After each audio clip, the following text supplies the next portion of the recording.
More and more people are getting more and more nervous as they're watching what's happening. What I'm kind of looking for, so I'd say yes, mainstream, we should, because we vote with our wallets, we vote with our purses. So if you buy stocks, that's your vote. If you stay in dollars, that's your vote. If you buy cryptocurrencies, that's your vote. And if you buy gold and you buy silver, that's your vote. If more and more people vote for this, and they now have real money that's outside of the system, that's global, no matter where you are, and regardless of the form, gold and silver are monetary at its base, that's your vote, and then they can't pull it off if enough of us do that. Many people wonder, okay, what happens when I have to liquidate that gold? Mm-hmm.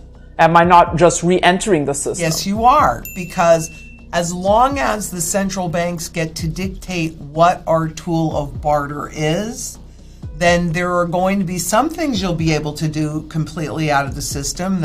I'm sure there'll be a black market that evolves, but if we need to pay a mortgage or a tax bill or buy something like that, sure. So you just liquidate it into whatever the tool of barter is, and you use it, but you don't liquidate all of it, because do you really want them to have that control? Well, in the spot market, they can create as much gold that doesn't exist and suppress the price, and they need to do that because that's their perception management. They admitted it. Because a rising gold price is an indication of a failing currency.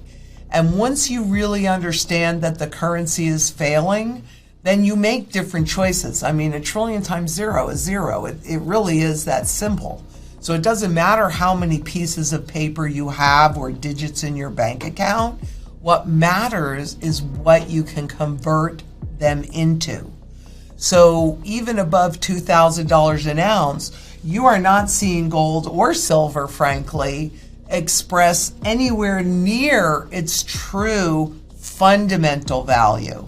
And the fundamental value is really based on the most important function that gold performs, which in my opinion is to hold your purchasing power intact over time, right?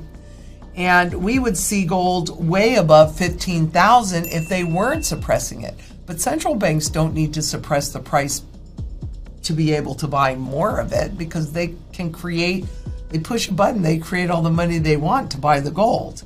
It's about them not wanting you to buy the gold. Because especially in collectible form, it is truly invisible to them. And this is not as likely to be a form that would be confiscated, because you can have an ounce of gold go for like 15 million bucks at this point. And so they don't want you to be buying the gold. No, because once you buy the gold, it's invisible to them. Even the Bank for International Settlements, gold held at home runs no geopolitical risk. Gold is the only financial asset that runs no counterparty risk.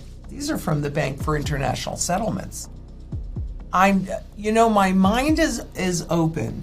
The challenge that I have with Bitcoin is simply that I only see its functionality in one place, and nobody has been able to expand that. So in other words, what I think is really good about Bitcoin is you can hold a lot of them on a little thumb drive and stick it in your pocket and go anywhere in the world. I think that is a great advantage, but I don't see any other functionality for Bitcoin. Whereas with gold and silver as well, physical, not digital, physical, it's used in every single sector of the global economy. So therefore, it has this broad base of functionality. It's used in the financial system, but it's also used in medicine, and electronics, and space travel, and art, and food, etc., and more. So when I'm going into a fight, I want something that has the most function. I don't want to go in with a teeny weeny little Swiss Army knife. I want to go in with a bazooka and a cannon and a tank. And so for me, that's the difference between the two. But if anybody can show me other functions, because I can buy that $8 million coin and take it anywhere in the world too. So I can move a lot of wealth in a small package. Maybe not as much as Bitcoin. I mean, it kind of depends. But I just, please, if I saw it as a tool of barter, if I saw it in different functions, then I would feel better about it, because I do think some are going to survive. And Wall Street has really adopted Bitcoin. So that could very well be the one that survives, but I don't think it takes you outside of the system, not with the adoption of it in Wall Street. So why is China buying so much gold? Why are global central banks on a massive global gold buying spree to the level that we haven't seen it since the 60s, when we were transitioning from at least a quasi-gold-backed standard into a pure debt-based standard? Because whoever holds the gold retains their freedom, their choices, and their power.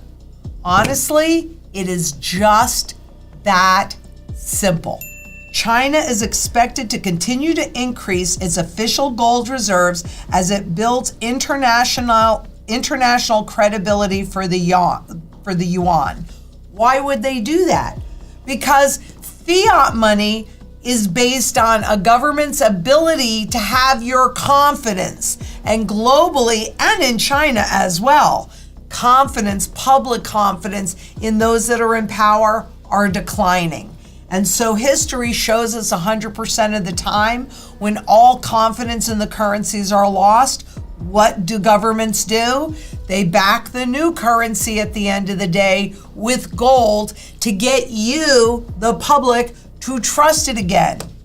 And this is not a surprise. Nations have to be strategic as they diversify their holdings and can't just dump all the US dollars they're holding. So what they're trying to create in here is a planned demolition. Now, what happens, because the whole world has been forced to use US dollars if you're going outside of your borders to buy oil or lumber or medicine or food or anything. But we know that that trend has been shifting. It is really, really, really, frankly, at a critical mass now, heating up. If you are breaking into different economic blocks and tensions arising across the board, across the political spectrum, you want to get off those US dollar assets, your only choice is to buy gold. I mean, this has been proven for over 6,000 years. If you think that there might be something else, if you think this time might be different, maybe you're right, but maybe you're wrong. So why not do something that it doesn't matter whether you're right or whether you're wrong? And that, my friends, is gold. Why? Simply because gold is used across every single sector of the global economy. So 100% of the time, there is demand. And you have the broadest base of function and the broadest base of buyers. When you're going into the fight that we're going in, what do you want? You want something that only is used in one area? Or do you want something that has the broadest base of buyer? Plus, according to the Bank for International Settlements, gold held at home runs no geopolitical risk. That's what we need. That's what we all need right now.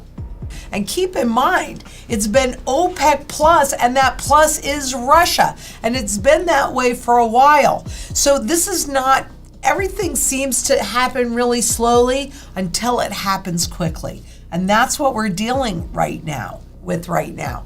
And everything is getting repositioned You know how your wealth should be repositioned? Right here, physical gold, physical silver in your possession, because these are things that are way beyond your control.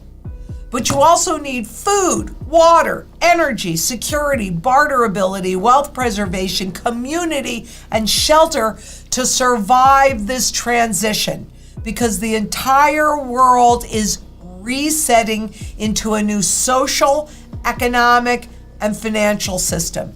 And those that hold their purchasing power intact will be those that can benefit from this transition. Usually it's just those in power. How about you become one of the ones in the know?